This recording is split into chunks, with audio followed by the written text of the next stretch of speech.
Avec des pilotes comme Stéphane Peterhansel, Marc Morales, Gilles Lallet, Laurent Pidou ou Laurent Charbonnel, la France possède quelques-uns des meilleurs pilotes d'enduro au monde. En effet, Stéphane Peterhansel est le champion du monde d'enduro 1988 et 1989.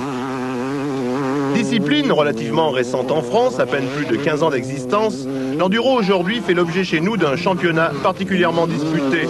En effet, il n'est pas rare de trouver 400 pilotes au départ d'une course, et je ne parle pas d'épreuves un peu spéciales, comme l'enduro du Touquet, où là, le cap des 1000 motos engagées est dépassé. Dans leurs grandes lignes, les règles de l'enduro sont simples. La course dure 2 jours, et se déroule de la même manière qu'un rallye automobile, avec secteur de liaison à moyenne imposée et épreuve spéciale chronométrée.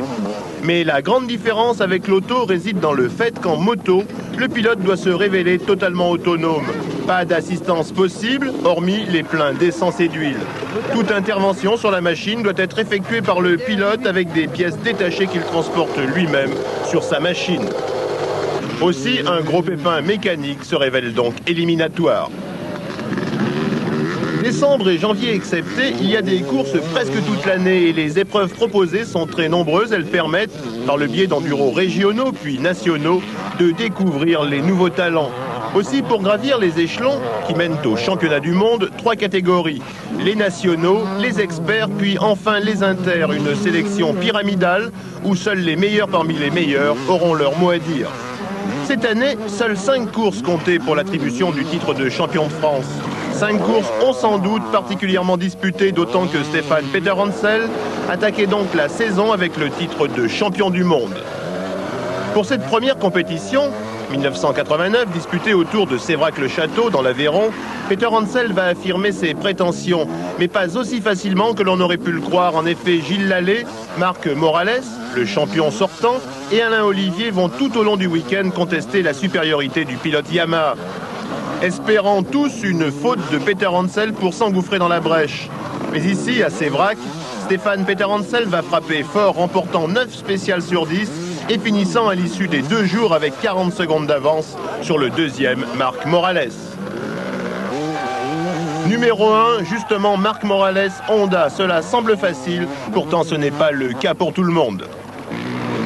Numéro 2, Peterhansel, il nous propose un pilotage tout en glisse, extrêmement agressif.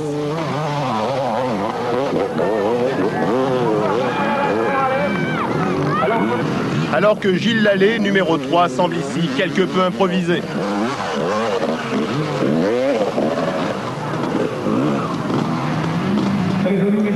À ce niveau de compétition, la concentration est importante. En effet, sur des spéciales courtes, les écarts se jouent parfois en dixièmes de seconde. Ici, dans la boue, Peterhansel nous offre une véritable leçon de pilotage, car ne l'oublions pas, en enduro, le parcours est secret. Les pilotes suivent des flèches, placées très peu de temps avant la course, ce qui oblige les concurrents à improviser en permanence.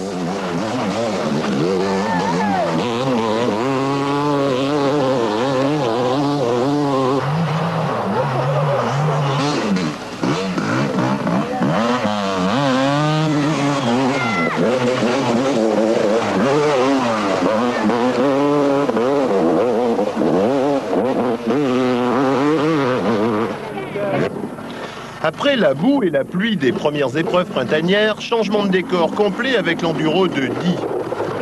Les meilleurs, ceux qui se battent pour remporter le classement général, changent leurs pneus arrière le samedi soir, et quand on a roulé toute la journée, avec la fatigue, ce n'est vraiment pas une partie de plaisir.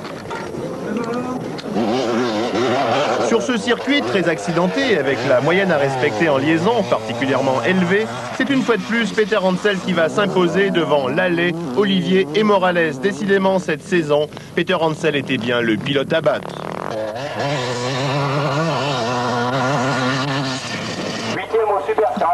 Pour la finale de ce championnat, tout le monde va donc se retrouver à Auroux. Pour Peterhansel, pas de problème, le pilote Yamaha ne risque rien. Mais c'est derrière, pour monter sur le podium, que la lutte va être plutôt chaude entre Olivier, Morales et Lallet. Tous trois ne sont séparés que par quelques points, et c'est donc ici que tout va se jouer. Peterhansel va s'imposer devant Gilles Lallet, Olivier et Morales. Ils termineront tous les 4 dans cet ordre au championnat de France. Peter Hansel enfin coiffe la double couronne, celle de champion de France et celle de champion du monde. Un itinéraire à l'envers où curieusement ce fut le titre de champion de France qui fut le plus dur à obtenir.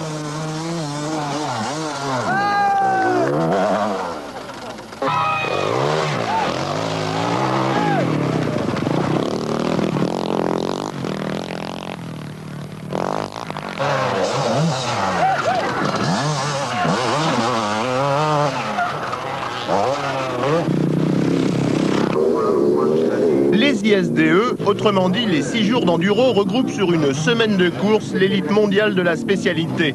Des Australiens aux Tchèques, des Américains aux Suédois, toutes les nations sont représentées. C'est véritablement le championnat du monde d'enduro, les Olympiades de la moto tout-terrain. Disputée en Allemagne sur un tracé jugé beaucoup trop facile, la course se dispute à la fois en individuel et en équipe. Et si tout s'est très bien passé en individuel, un ennui mécanique sur une seule moto française privera l'équipe de France des places d'honneur. Le samedi, dernier jour de course, c'est le motocross final. Aussi, voici dans l'ordre nos succès individuels valant titre de champion du monde par cylindrée. Pour commencer, les 80 cm3 que nous ne verrons pas seront remportés par Alain Boissonnade et d'un pour Alain. Ici, à l'image numéro 505, Laurent Charbonnel dominera de la tête et des épaules la catégorie 354 temps sur Husqvarna et de 2. En 504 temps, Laurent Pidou, lui aussi sur Husqvarna, va outrageusement dominer sa catégorie, ne laissant pas l'ombre d'une chance aux autres concurrents et de 3.